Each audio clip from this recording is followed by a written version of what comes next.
Hey everybody, it's RetroYuuki once again for the IndieYuuki channel, and welcome to our first review of a game here on the channel. And I have chosen to start with Hypercharge Unboxed. Now let's start with a question. How many of you, when you were younger, like I was a young Yuki, trying to buy these action figures, in particular, the action figures with like a toy weapon and like a name for this action figure? If yes, then this game might be interesting. Might interest you. Hypercharge Unboxed takes that idea, sticks it into a video game, has the character or the toy fight other toys. Does that also remind you of a movie? Yeah, it reminds me of Toy Story, when Buzz Lightyear has to take down his enemy, Emperor Zurg. In this case, it's like the same thing, although you're teaming up with other toys to take down other toys of the enemy team. Pretty fun, huh? Well, let's take a look at how fun it is with this review. Let's first start. I have 5 categories for today: the gameplay, the mechanics, the customization, the game modes, and multiplayer. Okay, so let's take a look at the gameplay. The gameplay of Hypercharge Unboxed, depending on which game mode you play, takes that idea and puts it into a video game.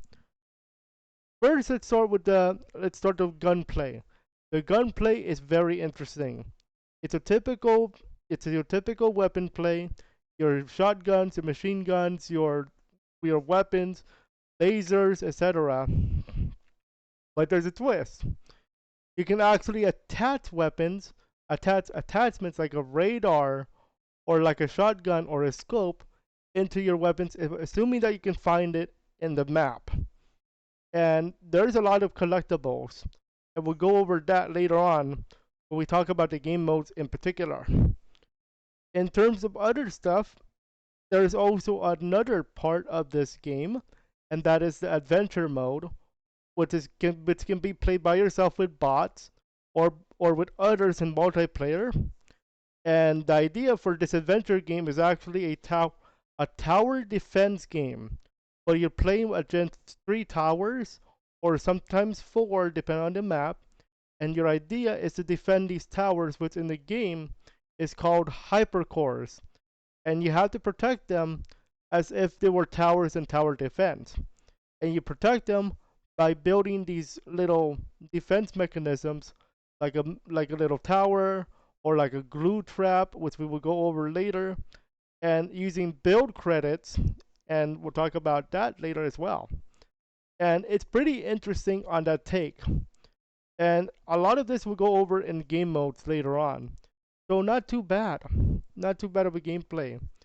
And of course it does remind me of Toy Story because again, your toy versus other toys. So that's pretty neat. I decided to give gameplay overall an 8 out of 10. Now let's talk about the mechanics of said game. So, weapons, it's your standard weapon game. You have your standard shotguns, machine guns. You have your miniguns. You have your lasers. You have your freeze weapons. All that cool stuff that a kid will play with. Trust me. Yeah, when I was young, I would do these things like the Nerf weapon, the Nerf toy gun stuff. I would play with that, and that's what it reminded me of. And that is in there. Now, as far as other material we need to discuss, there is the hypercore defense system in terms of mechanics where you have to really protect that thing.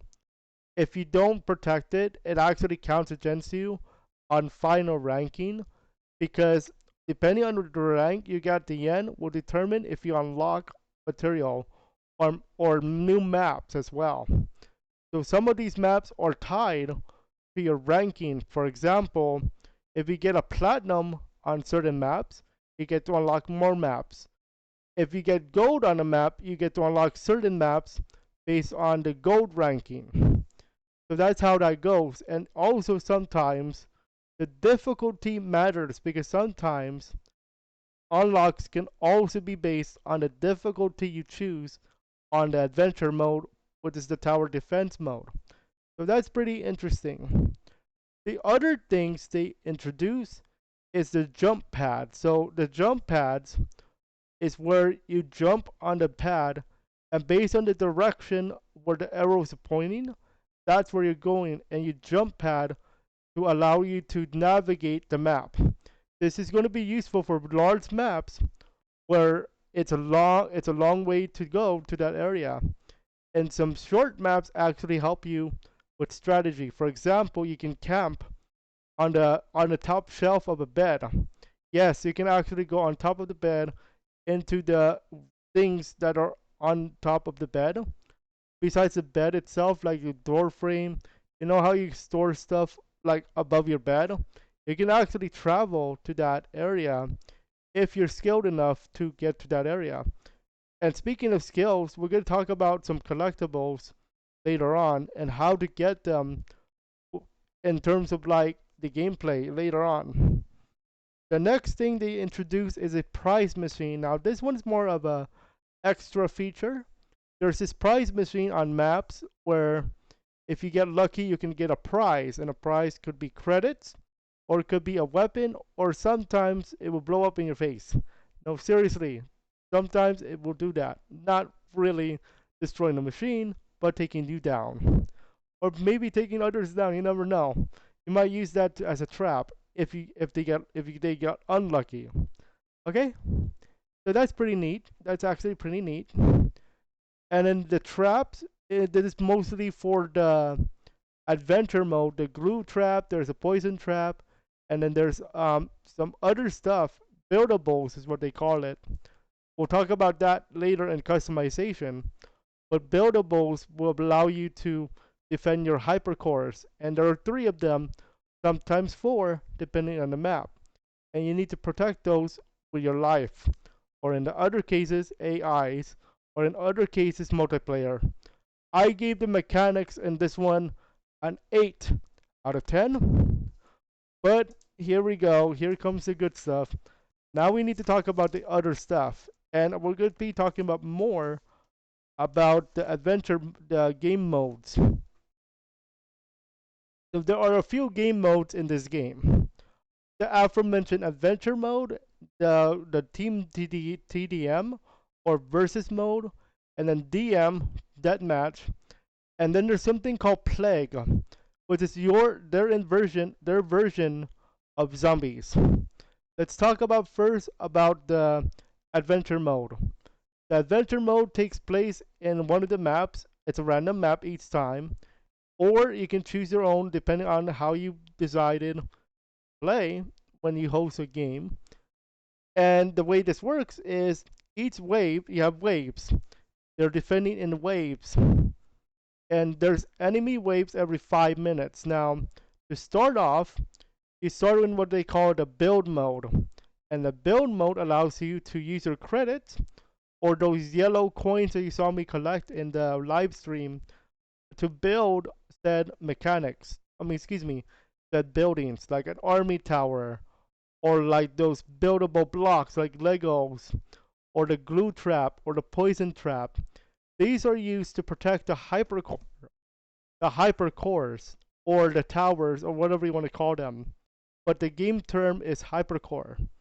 And depending on which map you choose, there are 3 or 4, potentially 5, hypercores to protect. You can play this mode solo with bots, or you can challenge yourself and do no bots. It is up to you. And online multiplayer, you can do up to 4 players. And again, we'll talk about that more in the multiplayer review part. Now, the idea of this mode as well is to find credits. Now, in addition to yellow coins, sometime on the map, there's going to be these little bags, blue, yellow bags. These are what they call the credit bags. And depending on the size, will determine how many credits you just earned. For example, if it's a blue bag or a small bag, you usually get 100 credits. That is going to be important in just a moment. If you can find a medium bag or a yellow bag, sometimes I call it yellow, then it's 500 credits. That's medium, and that could be huge going into the building phase of the round. Now, please check in mind that there's something called collectibles. What I mean by this, in addition to these bags of credits and these yellow coins for credits, you might have noticed that there are some interesting icons when I played my live stream. Some of them are collectibles. Now, what do these do? Sometimes they're purple, by the way. Sometimes, depending on the map, you can actually earn something like a new map or a new weapon or a new look for your toy. And these are part of the unlockables. So please make sure you check a look at the map. Even if it doesn't look interesting, you never know what you're gonna find. You might find credits, or you might find these unlockables for your character. And there's plenty to look at in customization. And we'll take a look at customization later. Now, when when it comes to how many waves, they're usually 3 to 5. 4 is the majority. 5 is when it's like a small map. Sometimes they go 4, sometimes they go 5. But depending on how you play, a single player is usually 5. Multiplayer is 4. But that also depends on the map and what size it is. At the end of the final wave, you're gonna do the boss battle. This boss battle could be a robot or some type of new enemy they have not seen in the previous wave. So that's pretty neat. The adventure mode features several types of enemies.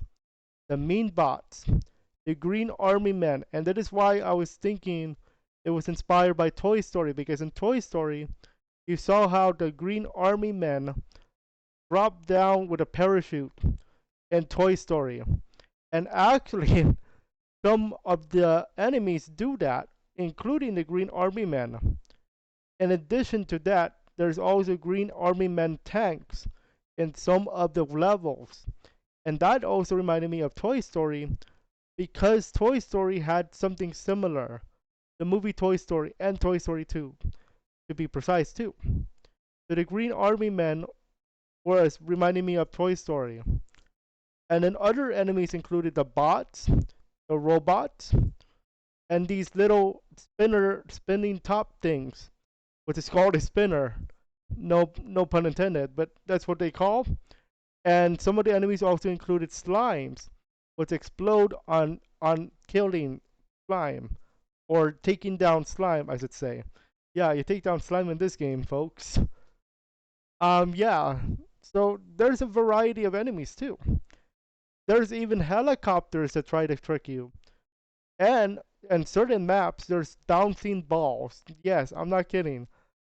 During my first night of playing it, bouncing ball. Yeah, those are enemies too. And they can take down your hypercore, and they don't care. And that's the variety of enemies. And there are probably more if I play more maps. The enemy variety is there. So for adventure mode, I gave it a 4 out of 5. Now let's talk about the versus mode, or your typical TDM, DM, and zombies, or what they call plague mode. So TDM and DM, Team Deathmatch and Deathmatch, are your typical 4v4 games like in Halo. So nothing new to talk about there. It's basically your Team Deathmatch 4-on-4, first to 30 wins in this case. I believe 30 or 50 in this case. Now, depending on how you play, of course, will depend on how much the maximum is. I believe it is 30 in single player, but in multiplayer, it will be based on the rules of the owner of the server. We'll talk about servers and we'll talk about multiplayer in just a moment. But that's your typical material with DM and TDM. And then they call something called the plague mode, which is zombies mode. Basically, your typical zombies mode. If you're infected, you take down the survivors. If you're a survivor, you take down the zombies. The game is over when all survivors are taken down. Okay? So your typical stuff. I gave versus mode in terms of single player a 4 out of 5. Now, we need to talk about multiplayer now, because this is where it gets a little bit more dicey and more interesting. Okay, multiplayer will depend on how good your lobby is. What do I mean by this? So, when I first played multiplayer for the first time, few nights ago, I will tell you, I got a lot of bot lobbies. Okay, so what do I mean by this? So there's a few ways to play online with Hypercharge Unboxed. The first way is your typical matchmaking. Now, when it comes to matchmaking, you might get a bot lobby, you might get several players, you might not get players. What I mean by this? So in the on the scoreboard, you're gonna see two names. Two names. If the name of the user is the same name as a toy, that's an AI. However, if the name is a username and the toy name, then that's player. For example, it's like in VR chat. Because I do VR chat, I do the end credit sequence. If it's like RetroYuuki as the nifty scientist, then I'm an actual player. But if it says the nifty scientist and then it says the nifty scientist again, that's an AI. So be on the lookout, but that is possible for bot lobbies to happen in matchmaking. Okay, so that's going to take it down a notch.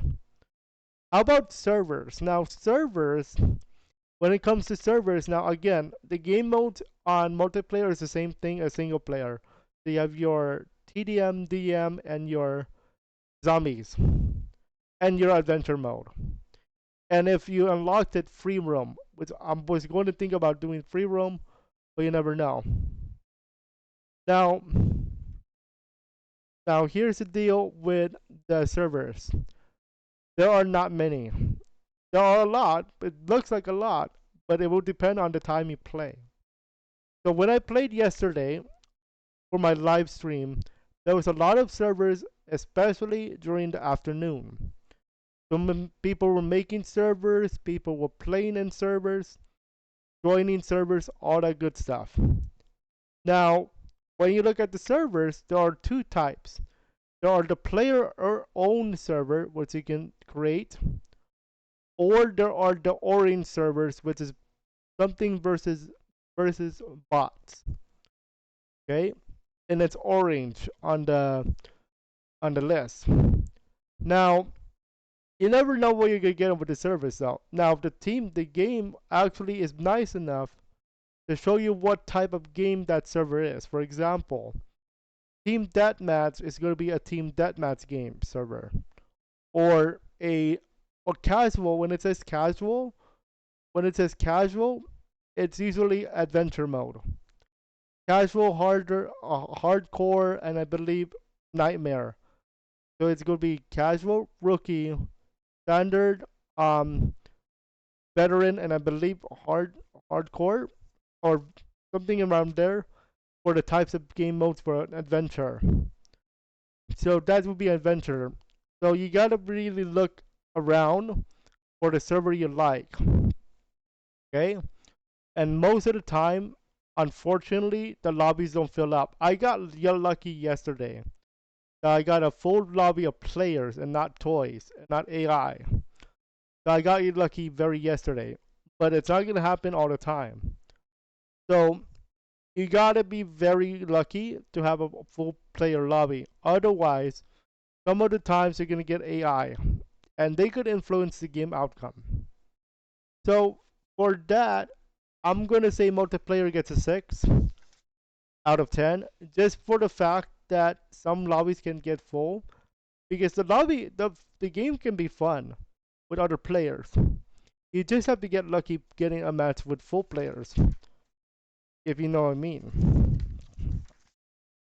Now let's get into the customization. The customization for this game is a little bit more interesting than you think. So you can customize your toy in a few ways. So in the customize menu of the game, you get to customize the head, how they look, the the weapon they're using, and then you can also customize the name of said toy using preset words. Like I said, like Afro mentioned, the nifty scientist is one possibility, and there's a preset randomizer, if you like, to choose a name for you. So you never know what weird combination of toy name you can grab. Now, while it's cool and all, what I wish they had was an actual color selector. There is no color selector actually. Like you could customize the color of the head or the hat or whatever. I wish it was a little bit more customization, but overall, the customization options are not too bad. Just make sure to unlock them by playing the adventure mode and sometimes in the regular adventure the team TDM versus mode. Most of them can be unlocked using the adventure mode and ranking high. You want to get high ranking. For example, you want gold or higher. And the highest one is called platinum. You need to defend all three hypercores. Okay? You want to protect all three. That's how you play it. And I would highly suggest play with regular players or play with 4 bots. It's not an easy game. I tried it a few times. Oh my goodness, it's not easy. Customization wise, the other thing I wish they had was a name inputter. That's not an actual word, but where you can input your actual username. I could have been the nifty Yuuki or something for that toy. Could have been nice. You never know if you play this game on a regular basis for your YouTube channel. You could have actually used your toy name on the game as the name for your YouTube channel. So if I had a choice, I could have been called the Nifty Yuuki or the Scientist Yuuki or whatever they have in there. But overall, customization is a 7 out of 10. I really like it. I just wish they had just a little bit more touch, a little bit more personalization. But overall, 7 out of 10. Now, what do I think overall in terms of the game? Okay, now before we get to that, I do need to talk about the price. The price of this game officially on Steam, if you buy it at full price with no discount, it is $20. If it's on a sale, like 25% off or something, it is $16. Now, what is the replayability value? I really think people will go back to it, but I think it needs a little bit more. And as a gamer myself, I would go back to it as a backup game, just in case something doesn't work with my other game I play. Is it something to go back to, like on a time and time again? This one is a yes and a no, because yes, the game can be fun for the first few hours, but if you don't put something else into it, then it gets a little bit stale. Now, as a streamer myself, I like to do sabotage streams. This is a perfect game to have a sabotage stream because you can do like no buying of weapons, no buying of attachments in the adventure mode because there are actual little shops using your credits, that is. You just have to find the shopping carts icon. And another sabotage you can do is no sniping only. It's snipers only. So this is a good game to do a sabotage stream on, I would say, just to make more content out of it. But I really think it just needs a little bit more on the customization and maybe on the gameplay front. Because I really think it's a good game to play to play. It's just missing that something. So overall, my final verdict for Hypercharge Unboxed, when it reminds me of Toy Story, is a solid 7 out of 10. Now, does it deserve a seal of approval? It's tough. I'm gonna say no. I just think it just needs a little bit more push before I can give it a seal of approval. But you know what? It's a good start. It's a great game to start with. This game came out a few years ago, 2020. Not too bad if you consider it. If you consider what it looks like. So again, it's a 7 out of 10. I was really close to giving it a 10. I mean an 8. I just I just think it needed a little bit something to lighten, to not only lighten it up a little bit, but to make it get more oomph into the game. Just a little bit more. But other than that, it's a good game for the price of $15 at sale. $16 at sale. Is it worth the $20 at full price? That is going to be up to you, because it's going to be up to you based on the type of the games you play. If you like a game where it's nostalgic because of toys versus toys, or something that your son or daughter would play, then yes, I would agree to go for it. To go for it. But if it's something that, like as myself, like a content creator, can get behind, I really think it's a maybe, just because of the fact of the multiplayer being the way it is. It's a really good chance of getting multiplayer as a server. The problem is sometimes you don't get a full lobby of actual players, and the server host can actually shut down the server at any time, which means that server is never going to stay up. So you got to be very, very fortunate to have a server with a full lobby. That's why for that particular portion, I gave multiplayer a 6 out of 10, because of the fact that not all lobbies are going to be, not all lobbies are equal. So that is my final verdict. It's a 7 out of 10.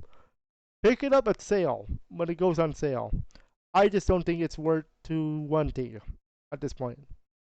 But it's something for you. If you want to read the full review online, I have a website, IndieYuuki.weebly.com, and I'll be discussing it there too. But for now, until the next review, play games, have fun, and indie developers enjoy developing them games.